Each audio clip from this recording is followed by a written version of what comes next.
Salut, c'est Cindy, contente de vous retrouver pour une nouvelle vidéo. Alors aujourd'hui, je vous présente encore une pile à lire parce que j'ai décidé de participer au projet de Karine Minier. Karine Minier a une chaîne YouTube, Booktube en fait, et elle a aussi un blog qui s'appelle Mon coin lecture, pardon. Je vais laisser d'ailleurs toutes les infos en barre d'infos. Et donc, avec son amie Youyin, elles ont organisé Québec en novembre où le but est tout simplement de parler d'un seul livre québécois pendant le mois de novembre. Et pour ceux qui ont le goût de lire plus qu'un livre finalement, elle nous a laissé 15 catégories auxquelles on peut participer pour le plaisir. Et vu que moi, ça me fait toujours plaisir de participer à ce genre de défi-là, je me suis procuré 17 livres, c'est un peu débile mon affaire, mais 17 livres qui fit avec les catégories de Karine. En fait, ça a l'air un peu ambitieux comme pile à lire, mais dans le fond, il y a beaucoup de BD. Donc, évidemment, des BD, ça se lit beaucoup plus rapidement que des romans. Donc, j'ai bon espoir quand même d'être capable de tous les lire pour le mois de novembre, ou en tout cas, certainement d'en lire plusieurs d'entre eux. Alors, contrairement à mon habitude, moi, vous le savez peut-être pas, mais ma passion, c'est d'aller à la librairie de livres usagés et de déterrer des vieilles affaires, puis c'est ça, de découvrir certains livres qui sont parfois oubliés. Mais dans le cas pour Québec en novembre, je me suis un peu fait plaisir différemment, c'est-à-dire que j'ai réservé des livres à la bibliothèque. Et ce sont tous des livres que je veux lire depuis longtemps, donc que j'ai entendu parler soit sur Booktube ou de par des collègues, des amis, de la famille. Et donc voilà, tous des livres que ça fait longtemps que je veux lire. Je pense que je me répète, mais c'est pas grave. Alors, je vous lis les catégories de ce... Voyons, on dirait que je ne sais pas si je dois appeler ça défi, projet, en tout cas. Numéro 1. Les titres, en fait, ça fait tous référence à des titres de chansons. Donc, 1, On jase de toi, Noir silence. Donc, lire un livre sorti en 2020. J'ai choisi J'aime de Geneviève Boucher, donc le premier tome Émeraude. Alors, ce livre-là, c'était la recommandation de Maps, de la chaîne Maps Booktube. Lors de la journée du 12 août, je lis un livre québécois. Alors, moi, habituellement, souvent, en fait, j'ai les mêmes goûts que Maps, mais là, j'avoue que dans ce cas-ci, on est un peu loin de mon genre de prédilection parce que c'est un young adult fantastique. Pas que j'aime pas ça quand même, là, mais disons que j'en lis pas tant que ça non plus. Mais ça va me faire plaisir de découvrir ce livre-là. Alors, l'histoire ici, on est avec Caroline qui semble être dans une espèce de triangle amoureux entre Logan et Jérémy. Et de ce que je comprends, c'est deux jeunes hommes qui ont des dons mystérieux. Alors, voilà, ça pique ma curiosité. Ensuite, deuxième catégorie, donc l'Amérique pleure des cow-boys fringants. Lire un roman engagé. Alors là, je ne suis pas certaine de mon affaire. Mais j'ai choisi 2 BD, donc Chronique de Jérusalem de Guy Delisle et S'enfuir du même auteur, Guy Delisle. D'ailleurs, est-ce qu'on dit roman graphique ou BD? Là, je ne suis pas complètement certaine. Ça a l'air gros, mais je pense que ça se lit somme toute assez rapidement. Moi, ça fait longtemps que je veux découvrir Guy Delisle. Je pense que ce livre-là a connu un très grand succès. Et pourquoi je le mets dans roman engagé? Peut-être que je me trompe, là, mais il me semble qu'ici, ce livre-là soulève une certaine réalité, donc, puis qui amène un peu à la réflexion parce que ça se passe à Jérusalem et donc, ça décrit bien la situation là-bas. Mais bon, ça se peut que je me trompe, mais il me semble que Guy Delisle, c'est un petit peu engagé comme style de BD. J'ai bien hâte de le découvrir. Catégorie 3, Grand champion, les 3 accords. Une chanson que j'adore en passant. Donc, un livre ayant gagné un prix littéraire. Et là, je me suis trompée parce que j'ai choisi Autour d'elle de Sophie Bienvenue en pensant qu'elle avait gagné le prix des libraires 2017. Mais finalement, je pense qu'elle a été seulement finaliste. Seulement, c'est quand même très bon, là. Mais bon, fait que je triche un petit peu. Ça n'a peut-être pas gagné de prix, mais c'était finaliste. Puis entre vous et moi, elle le méritait grandement. Quoique je ne connais pas les autres livres qui étaient finalistes dans sa catégorie, mais bon. Et là, ben, j'ai triché, je l'ai déjà lu, moi, ce livre-là. Alors, si vous voulez mon avis, ben, vous pouvez aller voir ma dernière vidéo, mais je vous le dis tout de suite, j'ai capoté sur ce livre-là, carrément. Ah, que c'est trop bon. C'est trop bon. Puis, ça aurait pu être un flop parce que je trouve tellement qu'elle a construit ça d'une manière impeccable. Parce que c'est comme toutes des nouvelles, des petites histoires, mais qui ont toutes un lien avec le personnage principal. D'ailleurs, ça porte bien autour d'elle. Donc, le titre est parfaitement choisi. Donc, tous les personnages, toutes les petites histoires tournent autour du personnage de Florence. Et c'est vraiment des petites histoires très percutantes. Puis ce que j'aime en plus de ce livre-là, c'est que ça ressemble à rien. J'ai aucun comparable, puis c'est toujours le fun de lire quelque chose d'original, tu sais. Une plume originale. Donc, voilà. Fait que je l'avais choisi pour Québec en novembre et je n'avais pas été capable d'attendre. Numéro 4, Arnaque, Elisapi. Donc, lire un ouvrage d'un auteur autochtone. Alors, aussi dans ma dernière vidéo, je vous avais parlé du livre Ligne brisée de Katerina Vermette que j'ai beaucoup aimé, qui était d'une beauté wow. Et donc, j'ai voulu lire un autre roman de cette autrice, mais elle n'en a pas d'autres. Ben, en tout cas, si je ne me trompe pas. Mais elle a 2 recueils de poésie. Donc, j'ai choisi, je vais lire en fait les ballades, pas lait, il n'y a pas de lait, là, excusez-moi. Ballade d'amour du North End, donc de Katerina Vermette, qui est une autrice autochtone canadienne. Donc, elle n'est pas québécoise, mais il y a une autre catégorie dans le projet de Karine Minier qui nous permet de lire un auteur ou une autrice canadienne. Donc, ça fonctionne. Et ben moi, j'aime pas lire la poésie. Je trouve ça plate à mort. Mais bon, c'est quand même Katerina Vermette, hein? Fait que je me dis, ben, je vais toujours bien l'essayer. Fait que, voilà. Ah, ben je le garde parce que prochaine catégorie, Tu m'aimes-tu, Richard Desjardins? Donc, lire un roman où il y a de l'amour. Alors, ce livre-là fitait aussi dans la catégorie, à cause du titre, en fait, là, Ballade d'amour. Donc, je me dis, ça doit avoir un lien. Il doit y avoir de l'amour là-dedans, je peux pas croire, à moins que le titre n'a pas vraiment rapport avec les poèmes, mais bon, je l'ai quand même fait fitter avec cette catégorie-là. Numéro 6, Martin de la Chasse-Galerie de la Bottine Souriante. Donc, lire un roman SFFF.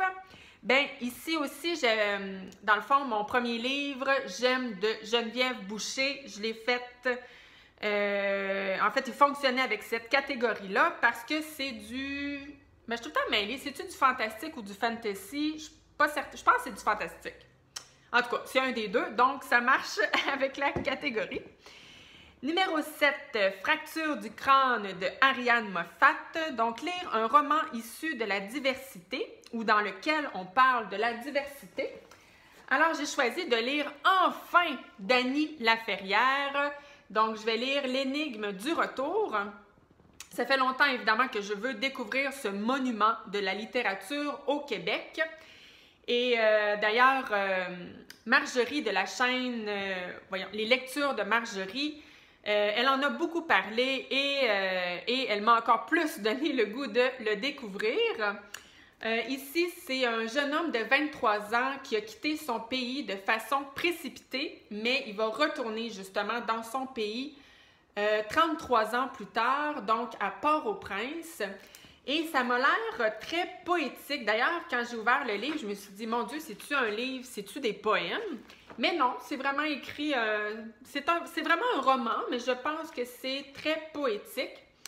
Là aussi, en fait, je vais arrêter de le dire à chaque livre. J'ai bien hâte de le lire. Prochaine catégorie, Plutôt de Alexandra Streliski. Donc, lire un classique québécois ou un futur classique selon vous. Et j'ai choisi Le chandail de hockey, écrit par Roch Carrier et illustré par Sheldon Cohen. Alors là, j'explique ce choix parce que de prime abord, ça n'a pas l'air trop dans mon genre de lecture habituel. Alors moi, j'ai un garçon de 9 ans qui n'est pas du tout, mais pas du tout attiré par les livres, la lecture, la littérature. Et ben écoutez, je lui ferai pas aimer les livres. Je le forcerai pas à aimer la lecture, hein, mais j'aimerais ça essayer de trouver des livres qui peut-être vont créer cette petite étincelle qui pourrait l'emmener finalement à développer un goût vers la lecture parce que c'est pas essentiel dans la vie d'aimer lire, mais je pense que ça amène plusieurs belles choses et voilà. Bon, si ça marche pas, c'est pas grave, mais mon fils aime beaucoup le hockey, fait que je me suis dit, ben peut-être qu'un livre sur le hockey, ça pourrait l'intéresser. Et donc, soit que je vais lui lire ou que je vais pas insister pour qu'il le lit, là, mais mettons que je pourrais le laisser traîner sur une table en espérant, fort, en me croisant les doigts pour que ça pique sa curiosité. Hein? Je sais pas, on verra. Mais bon, pour en revenir à la catégorie, pourquoi classique? Ben, c'est un livre, il est écrit en fait là, en 4e de couverture. D'ailleurs, j'étais surprise, je me souviens plus trop, là, je pense que j'ai tapé hockey dans Goodreads, hockey puis québécois. Il me semble en affaire de même. Ça m'a sorti ce livre-là, puis j'ai vu qu'il y avait plein de reviews, puis une bonne cote, puis plusieurs commentaires. Et pourtant, c'est un livre qui date de 1984. D'habitude, les livres qui datent sur Goodreads, ils n'ont pas tant de commentaires que ça. Donc, je me suis dit, my God! Et il est vraiment écrit en 4e de couverture que c'est devenu un classique, ce livre. Et bien évidemment que ça parle de hockey. En fait, l'histoire, c'est un jeune admirateur des Canadiens de Montréal reçoit par erreur un chandail des Maple Leafs de Toronto. Donc, ça a l'air un peu comique. Même si mon fils ne le lit pas, moi, je vais le lire. Ça a l'air charmant comme histoire. Numéro 9, Place de la République, cœur de pirate. Donc, lire un roman qui a traversé l'océan. Ben, en fait, là aussi, je vous l'ai déjà présenté. Dany Laferrière, c'est un auteur qui est lu, peut-être pas à travers le monde entier, mais il est certainement lu dans plusieurs autres pays. Alors ça marchait avec cette catégorie-là également. Numéro 10, Nos joies répétitives de Pierre Lapointe, un roman qui fait partie d'une série. Alors, enfin, je vais lire Michel Rabagliati, donc Les fameux Paul. Et pourquoi commencer par un seul livre si je peux en lire plusieurs?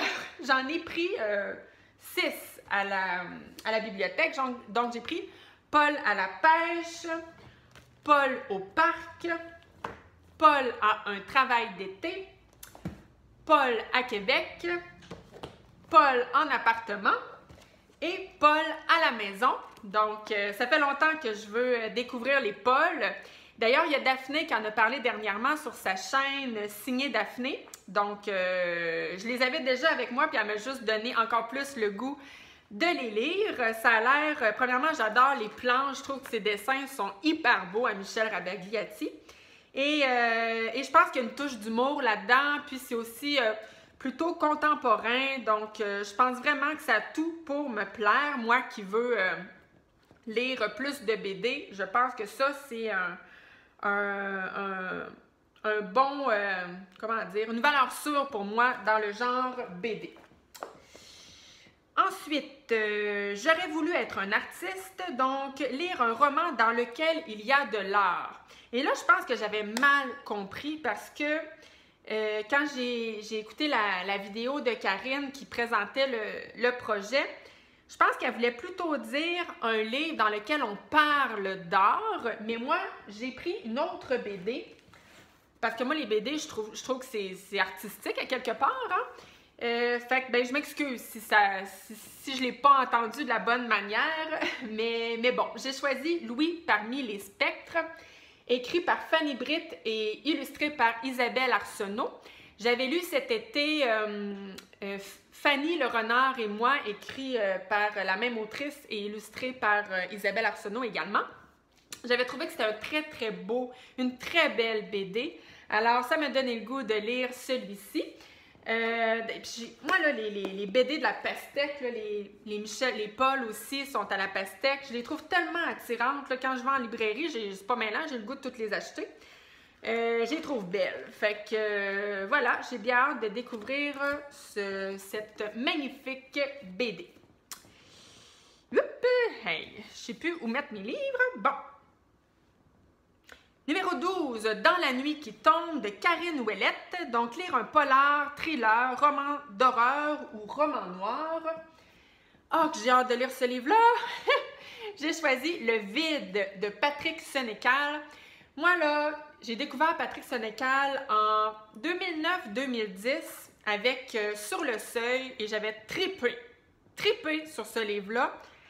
Et donc, là, après ça, j'ai commis une passe Patrick Sénécal assez intense. J'ai genre lu 10 livres de lui, un à la suite de l'autre, jusqu'à en avoir quasiment une écœurite. Pas parce que c'était pas bon, là, mais parce que du Patrick Sénécal, c'est quand même noir, là, tu sais. Fait que j'aurais dû prendre une petite pause entre chaque livre.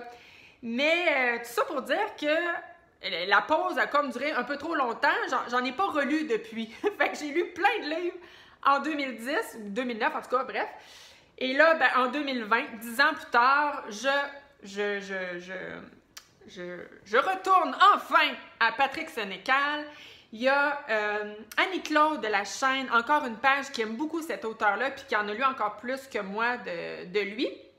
Et j'y avais demandé à un moment donné, je pense que c'est cet été, je lui avais demandé c'est quoi toi ton préféré de Patrick Sénécal, et elle m'avait dit elle.com que j'ai déjà lu, et Le Vide. Donc c'est pourquoi depuis ce temps-là, j'ai donc hâte de lire ce livre-là.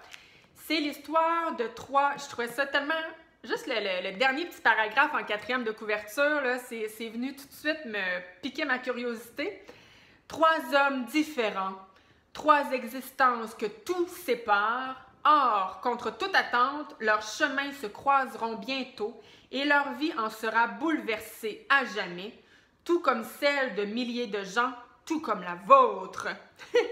Donc, je sais pas, je trouve que il me semble que c'est du bon marketing, je trouve, comme ça donne le goût de le lire, en fait. Alors, ben voilà. Je pense d'ailleurs que je vais le lire la semaine prochaine. Vous devriez m'en entendre parler dans un prochain bilan lecture. Oh, zut, j'ai perdu ma page! Ce sera pas long, ce sera pas long.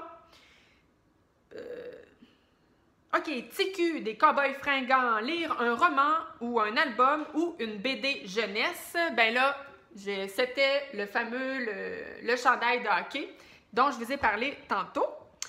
Numéro 14, Balade à Toronto de Jean Leloup, un livre d'un auteur canadien, mais pas québécois. C'était mon petit recueil de poésie de Caterina Vermette. Et dernière catégorie, N'importe quoi de Éric Lapointe. Donc, ça dit tout. On lire carrément ce que vous voulez. On est libre pour cette dernière catégorie. Et là, j'ai choisi 2 livres dont on a beaucoup, tout le monde a beaucoup entendu parler. Premièrement, La femme qui fuit de Anaïs Barbeau-Lavalette. Alors, dans ce livre-là, l'autrice nous parle de sa grand-mère qui a abandonné ses 2 enfants. Et ben, ça aussi, ça a tout pour me plaire. Moi, les livres dans lesquels on exploite le lien familial, ça marche toujours avec moi. Donc, ben toujours, il faut que ce soit bon. Puis il faut que ce soit bien écrit également, mais je pense que je ne me trompe pas avec celui-ci. Alors, ben, un autre livre que j'ai bien hâte de lire. Et finalement, Le plongeur de Stéphane Larue. Je l'ai vu sur toutes les chaînes Booktube Québec, en tout cas presque. En premier, je l'ai vu sur la chaîne de Sylvain Desmentiers qui avait de très bons mots pour ce livre. Et en fait, même avant de l'avoir vu sur Booktube Québec, ça fait longtemps que je le ziote à la librairie, ce livre. Et tel genre de livre que je le sais que je vais l'aimer. Je sais pas trop comment... Je sais même pas vous dire pourquoi, mais je le sais que je vais l'aimer. Hein? Il y a des livres de même. Donc, le personnage principal, c'est un plongeur dans un restaurant et il a un problème de jeu. Donc, il est obsédé par les machines de vidéo poker. Donc, j'ai bien hâte. Ah non, je ne vais pas encore le dire. Je pense que je les ai à tous les livres. J'ai hâte de le lire. Voilà. Alors, ben, ça complète ma pile à lire. Si vous avez lu ces livres-là, et là, dans ce cas-ci, c'est bien possible parce que j'ai choisi des livres qui ont connu beaucoup de popularité. Et ben, vous pouvez m'en parler en commentaire. Je trouve toujours ça intéressant de vous lire. Et ben, si ça vous intéresse d'avoir mon avis, je vous reviendrai ben, justement en novembre, tel que le propose le projet de Karine Minier. Mais je vais revenir avec mon avis. Donc, si ça vous intéresse, je vous invite à vous abonner à ma chaîne. Merci d'avoir été là. À la prochaine. Bye bye.